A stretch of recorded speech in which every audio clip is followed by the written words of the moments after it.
Buen día. Hoy estamos en este estudio virtual de radiográfica en Buenos Aires con el programa de Fogón y Fogón y también para la radiofrecuencia 808 de Salinas, con alguien que me parece que voy a tener que hacer una breve referencia para los amigos argentinos, para que tengan idea el privilegio que tenemos hoy en esta audición. Estamos con un hombre que fue eh, quizás el artífice de que el Instituto Pasteur de Francia estuviera instalado en Montevideo desde los 2005, por ahí. Es biólogo molecular, fue decano de la Facultad de Ciencias, es grado 5, el grado más alto de docencia, fue intendente de Montevideo, y Pepe Mujica lo eligió como ministro de Cultura, y de Cultura es lo que hoy nos convoca a conversar con Ricardo. Buen día, gracias por recibirnos, Ricardo. Día, muy un gusto estar contigo, realmente. Espero que no perturbe el ruido de mi mate. Le da una música especial rioplatense, así que Sí, chupá sí, tranquilo. tranqui. Adelante. ¿Qué agua le estás poniendo agua mineral, no? Sí, no, esto es insólito. Si bien el agua sale por las canillas, la prensa se divirtió con algunos dichos de unos y otros. El agua sale por las canillas, pero sale con contenido de sal y si algún aditivo muy importante por se está recanalizando eh, agua para poder abastecer Montevideo y estamos tomando mate con agua mineral, lo cual es una cosa insólita, eh, pero realmente si no hacer mate con el otro agua es imposible. Imposible, ya Pero lo probaste, ¿no? sí, sí, no, no, es imposible. Estamos todos los uruguayos, todos los montevideanos, la gente de la región metropolitana, con el mate con agua mineral. Esperemos que por poco tiempo, esto es un tema, por supuesto, está arriba del tapete de la vida de la gente, todos nosotros, pero también está arriba de la agenda, arriba de la mesa de la agenda política, y son de los temas que hay que asumir pensando siempre para adelante, de forma generosa, en políticas de Estado, y no preocuparse cuando tenés sequía, ¿viste? No ocuparte en el momento. Pero en fin, bueno, es otro tema y está en la una de la prensa. Sabes que Además, el otro día te vimos, y un poco es el motivo de este llamado. El otro día te vimos en la entrega el título de doctora honoris causa a Eve Rosa y dije, el que debe saber de danza y de esta historia y además de lo que significó también un poco tu labor en el mundo de la cultura en el Uruguay con aquella traída de Julio Boca. Pero vamos a empezar por Eve Rosa.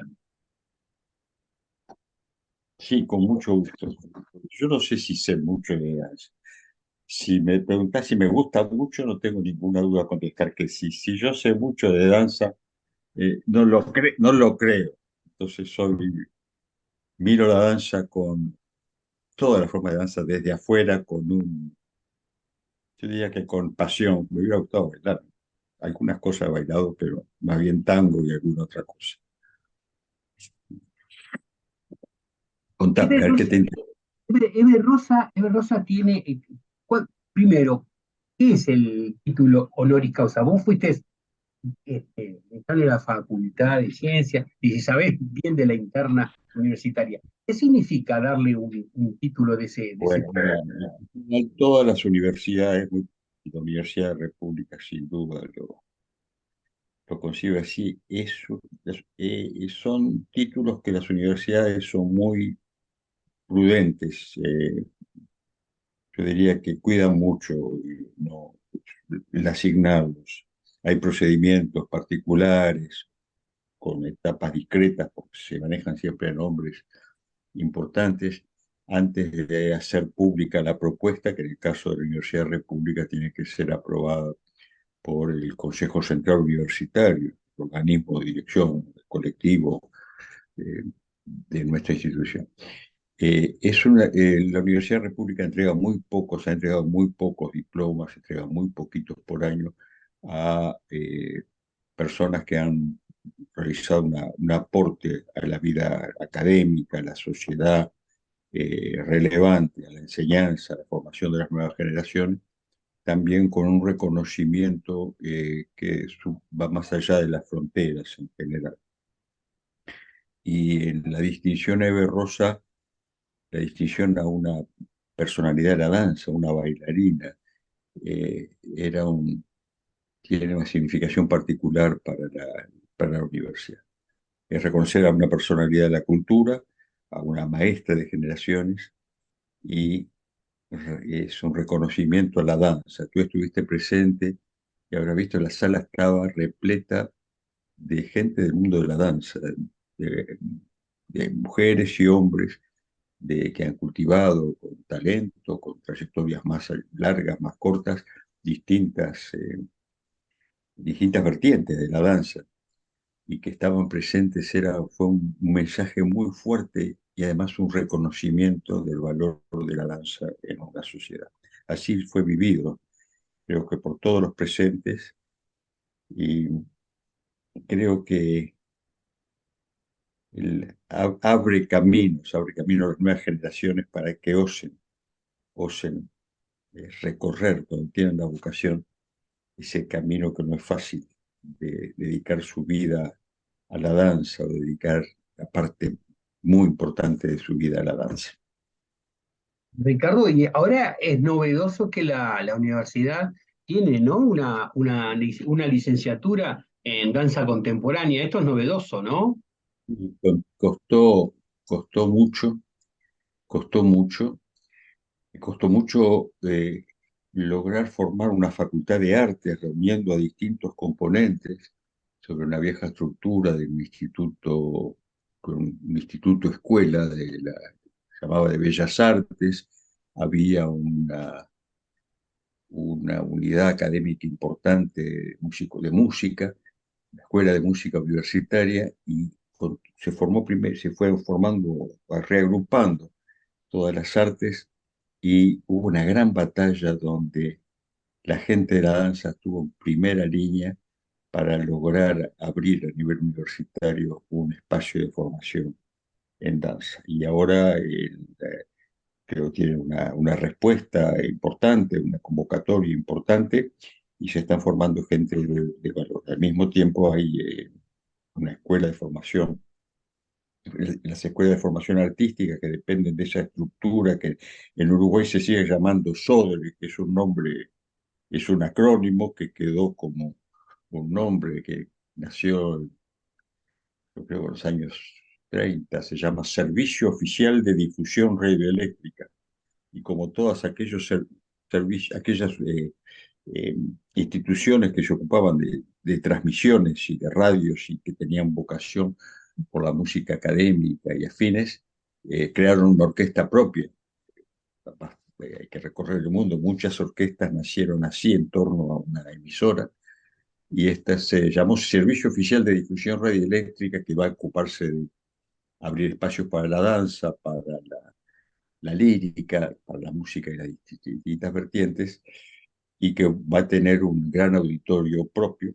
En Uruguay fue una institución, y además de radios propias, jugó un rol muy importante en la cultura nacional, y el auditorio, el espacio ese, o sea, nuestra ópera se incendió en el año 71, 72, y permaneció, los conjuntos quedaron vagabundos durante casi 40 años. En el 2009 se logra terminar el nuevo auditorio, y en el 2010 empiezan sus actividades con mucha fuerza.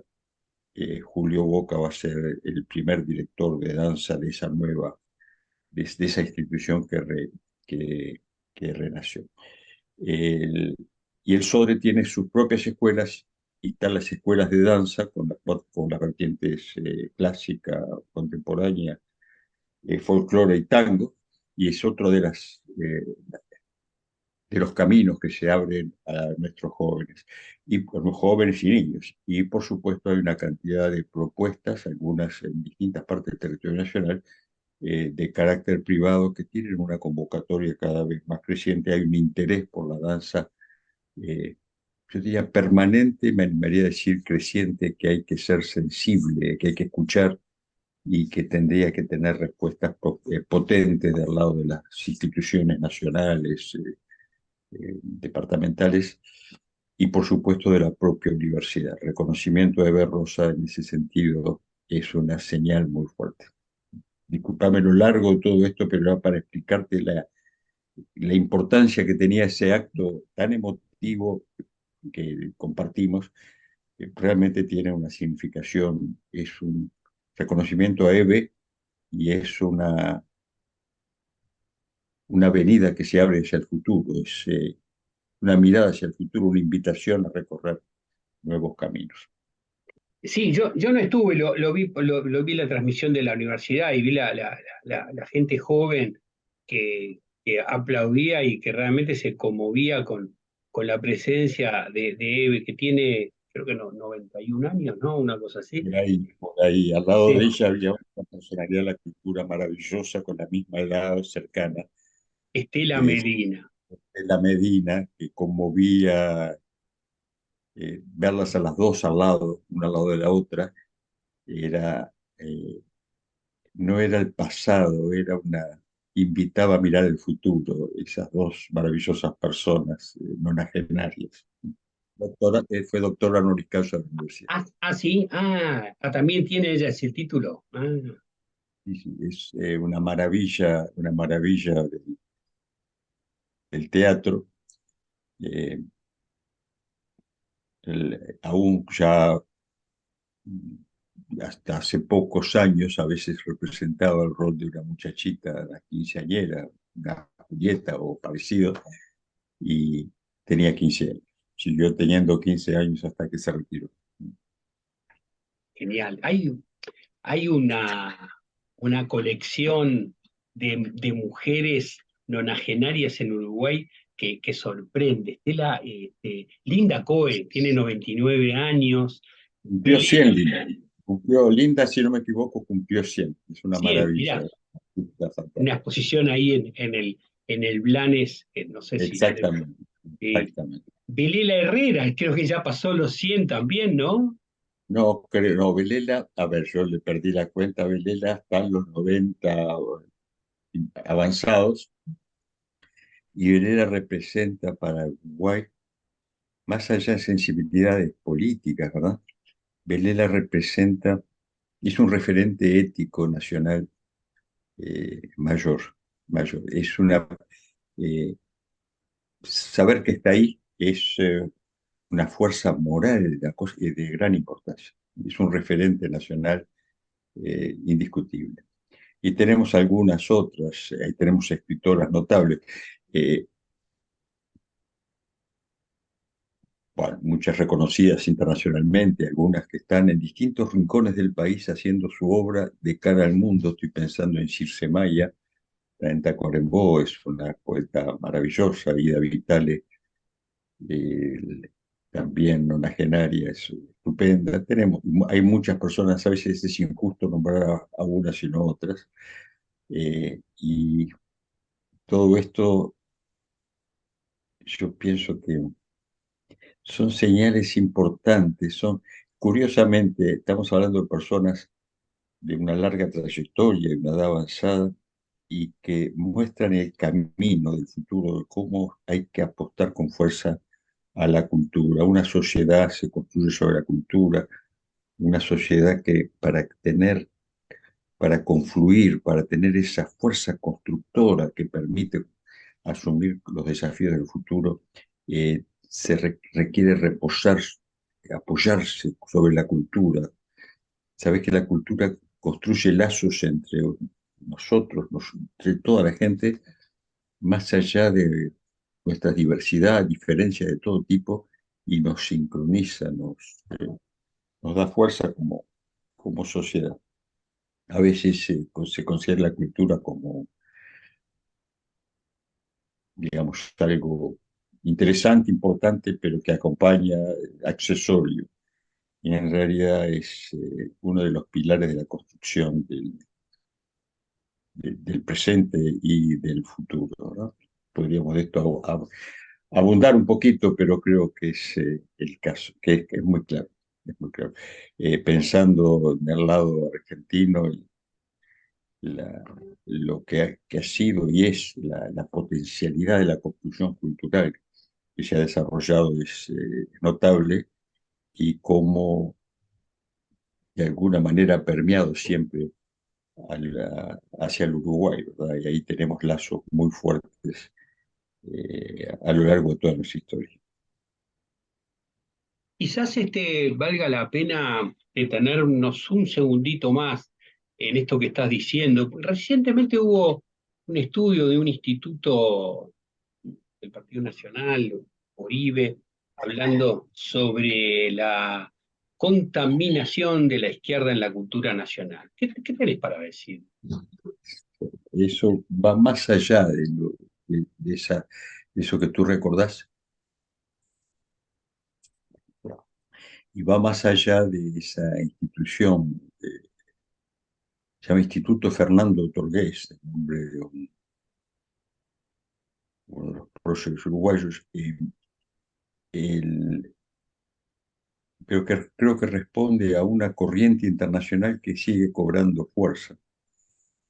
Ahora lo hemos escuchado estos días, vinculado al proceso electoral en España, de la voz de Vox, ¿está bien? Que habla de Gramsci, de la hegemonía cultural y de cómo hay que disputarle a la izquierda eso, señalando que Gramsci hablaba de la hegemonía cultural que había que construir para, supongo que en el sentido de crecer, tener fuerza para asumir controles en la sociedad.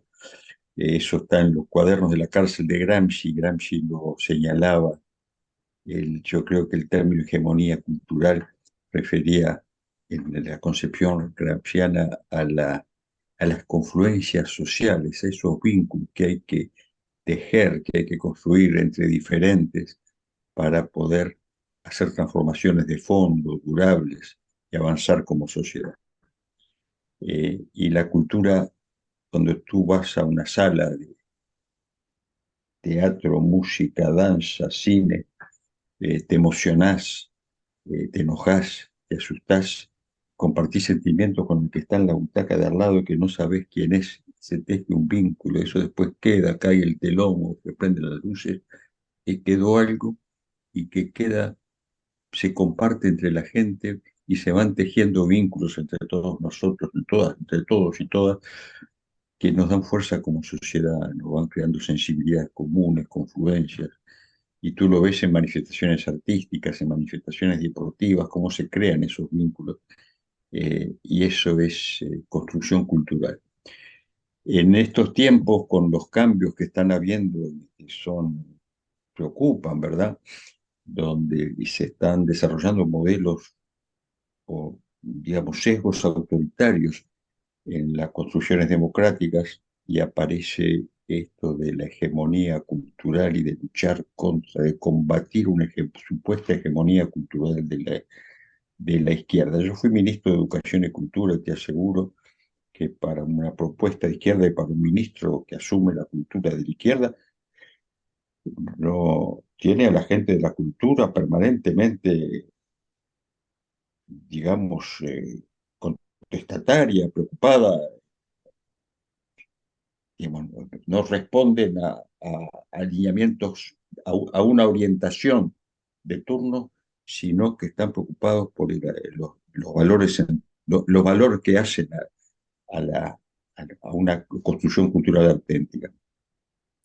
Y de mano de una cantidad de tecnologías de la comunicación, eh, somos muy frágiles y somos muy sensibles, permeables a todo lo que, a productos de comunicación que nos conmueven y nos hacen construcciones de la realidad eh, que aceptamos porque son simples de asumir, ¿verdad? Y se entreveran valores, se confunden, es difícil lo que es real de lo que no es real. Si bien la verdad, la verdad o las verdades no son absolutas nunca, la mentira sí es absoluta. Entonces ahora estamos obligados a demostrar que una afirmación es mentira. No hay que, se puede decir con total impunidad, eso se difunde y después queda, y hay que trabajar para decir eso no es verdad, eso no es cierto, ¿verdad? Bueno, todo eso va haciendo una construcción que se quiere hegemónica, que no es que atente contra una cultura, entre comillas, de izquierda. Yo creo que es preocupante en relación a lo que es la construcción cultural con mayúscula. En fin, bueno, una larga explicación para decirte que es muy preocupante eso que está ocurriendo, no solo en Uruguay, está ocurriendo, creo que es una corriente internacional, a nivel internacional, que va acompañando este cambio civilizatorio con sus contradicciones en el que estamos viviendo, ¿no? Te quería traer algún periodo de la historia en donde fuiste protagonista. Ya han pasado varios años, por ahí ya se pueden desclasificar algunas anécdotas personales. Contame cómo fue la llegada de Julio Boca al Uruguay, y donde vos fuiste muy protagonista de eso, ¿no? Mm. El protagonista fue Julio. Eh, Hace muchos años fui intendente de Montevideo, me tuve el privilegio, son los privilegios que a veces te da la vida de estar vinculado a otra institución cultural importante que acababa de ser recuperada, que es el Gran Teatro Municipal, el Teatro Solís de Montevideo, que fue recuperado empezado a recuperar y casi completado por mi predecesor, Mariano Arana, que ha fallecido hace un poquito, que era intendente de Montevideo, en un momento de de la crisis económica una crisis económica brutal en el año 2008, y Mariano señaló que frente a las críticas decían, ¿por qué invertir en recuperar el teatro en plena crisis económica, con hambre y demás? Y la Intendencia estuvo en primera línea apoyando lo que era la sociedad golpeada por esa crisis. Mariano decía, cuando más difícil es la situación, cuanto más dura golpea la pobreza, la miseria, más importante es la cultura. Tenía razón. Me tocó asumir la responsabilidad sobre el Teatro Solís en el año 2005, y la danza estaba muy limitada. Había un conjunto mm, de nuestra institución SODRE que mantenía viva la danza con un esfuerzo enorme, sin una sala propia, sin condiciones, pocos recursos, y con un esfuerzo notable mantenían viva el espacio, la danza. Pero cada tanto al Teatro Municipal, al Solís, llegaba Julio con una propuesta, un espectáculo, dos, y llenaba una sala de 800, 900 plazas. Y empezamos a hacer ópera ahí, que no había ópera, o sea, estaba muy disminuida a nivel nacional.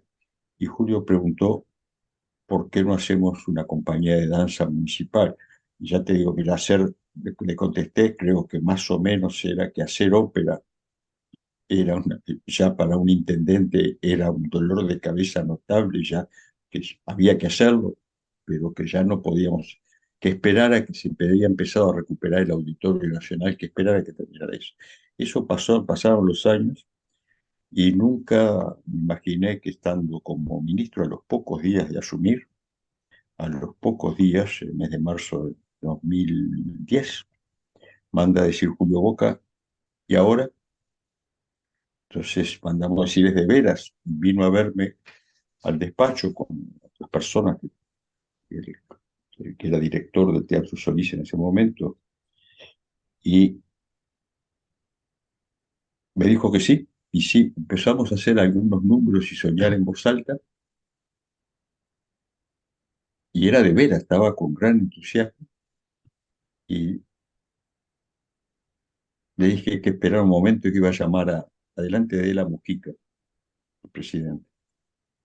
Y Mujica me respondió, venga mañana al despacho. Tengo una foto de ese encuentro y de la charla, y ser testigo de la charla entre el Pepe Mujica y Julio Boca, otro de esos privilegios, un recuerdo imborrable, fue una charla maravillosa. Escuchar a Mujica hablar de la danza y de ballet, Julio estaba muy emocionado, y Mujica directamente dio el respaldo a la iniciativa y de conseguir recursos, y creo que tengo la foto con la fecha, yo creo que fue por el veintitanto de marzo, el 1 de marzo asumió un nuevo gobierno, fíjate. A los pocos días, Julio empieza a trabajar y, bueno, eso hay una larga historia, muy intenso en un corto tiempo, y al poco tiempo se estrena Giselle, la primera obra. No, me voy a ir por las ramas si me No importa, dejas no importa. mucho tiempo, pero quiero decirte una cosa que es maravillosa, para, que me hizo, no tengo la respuesta, tengo una interrogante fantástica que no logro responder de esa época, y que respondo con una palabra que los labios de alguien que supongo soy científico por la ciencia me acompañó toda la vida y me sigue acompañando, y te voy a pronunciar esa palabra un ratito.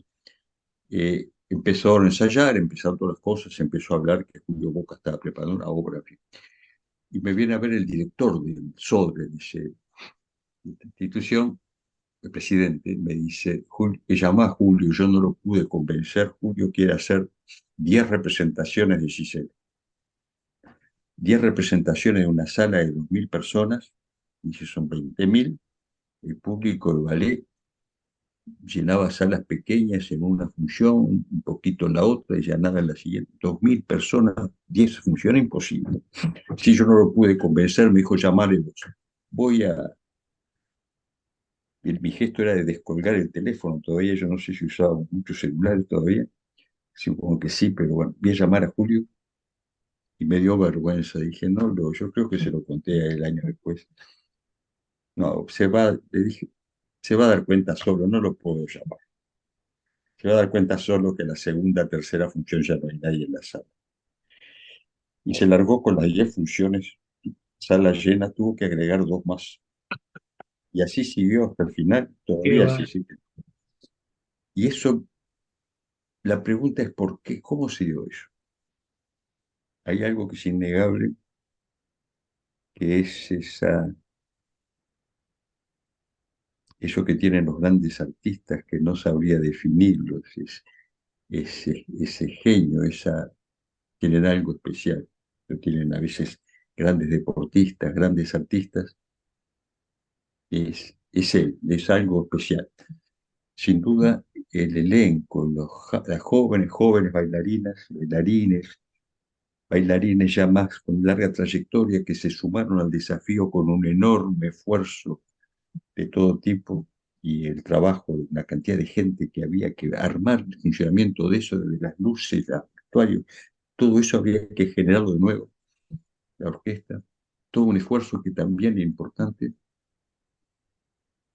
pero hubo algo que es el público, que no había público, se acercó y se mantuvo. Y ahí eso, la palabra que define eso es que hay una magia especial, no sé cómo definirlo. Y se creó, acompañó a Julio, a quien lo sucedió, y sigue acompañando las propuestas. Se dio algo muy especial, ¿no? Que es propio de esas grandes construcciones culturales. La responsabilidad de Julio, el rol de Julio ha sido único y mayor, y también todas las jóvenes y los no tan jóvenes que confiaron en esa mirada hacia el futuro que abrió Julio Boca, y que creo que marcó esta nueva etapa del ballet de la danza nacional. A partir de ahí se abrieron vocaciones, en todos los espacios sociales, es notable, en niñas, niños, jóvenes que decidieron optar, que asumieron el desafío de seguir su vocación por la danza. ¿Lo has seguido viendo, Julio? Hace, nos mandamos saludos de tanto tiempo, vive en Uruguay, sé que tiene muchas actividades a nivel internacional, muy solicitado, y hace tiempo que no lo veo, le tengo un enorme respeto, un afecto, y eh, ha sido para mí un encuentro que valoro mucho. Es además, tiene una increíble humildad. Para hacer que saliera a saludar al público en los estrenos había que empujarlo y no era el que salía en la foto, ¿verdad? Y tampoco en las fotos sociales. Bueno, Y a veces uno se deja seducir y es el brillo, los reflectores, papel satinado, los medios. eh, y Julio eh, representaba la danza en todos el arte, en sus valores más profundos. Representa todo. Ricardo, ¿y vos en qué te divertís fuera de la microbiología molecular? Biología, sí, no, microbiología no, no soy microbiólogo, creo que vi en uno de tus anuncios, eh, digamos, he desbordado mis actividades un poquito hacia esa área, pero soy bioquímico, biólogo molecular, biólogo, y las disciplinas, la frontera entre las disciplinas se dibujan. La ciencia y la música me acompañaron toda la vida y tal vez siempre tuve esa, es la duda entre cuál era mi camino, ¿verdad? La ciencia ha sido mi camino toda la vida y la música me ha acompañado. El, sigo todavía activo, ¿no? No, es no, demasiado, una palabra demasiado grande. Sigo vinculado a la ciencia hasta fin de año formalmente, jubilado en la universidad, participo en algunas actividades, pocas docentes, y con con parte de lo que era mi viejo equipo, que ahora es dirigido por otras personas, ya por generaciones posteriores, y el Instituto Pasteur de Montevideo sigo todavía en algunas actividades científicas, yo diría semiformales, pero muy metido sí, en desafíos científicos que me acompañan desde hace mucho tiempo y que creo que seguiré hasta poquito tiempo más, pero ya es hora de mirar un poquito desde afuera las cosas. O sea que la changuita del Frente Amplio es como una especie de pasatiempo. La chaquita del Frente Amplio es, yo no sé cómo, eh, si bien mi vida también ha estado marcado por la política, que era muy joven, entendí que mi compromiso con el país lo, lo estaba asumiendo desde la ciencia de la vida académica. Y de pronto uno de esos, un cambio de viento en la vida me ha hecho salir del mundo de la ciencia, de la academia, del laboratorio, a la vida política. Yo te diría en un viraje brusco, sin anestesia, y de pronto me veo frente a una campaña electoral que no tenía ni idea por dónde empezar. Y a partir de ahí la vida política, vida pública me asumió mucha energía y mantenía un ojo un poco distraído sobre la ciencia. Y cuando terminé todo ese recorrido que implicó 10 años de intendencia en el Ministerio de Educación y Cultura, volví inmediatamente a la ciencia, donde esperé, bueno, terminar mi vida activa ahí. Y el frente me esperaba con algunas otras tareas. que fui, bueno, asumiendo, y también es otro privilegio de la vida.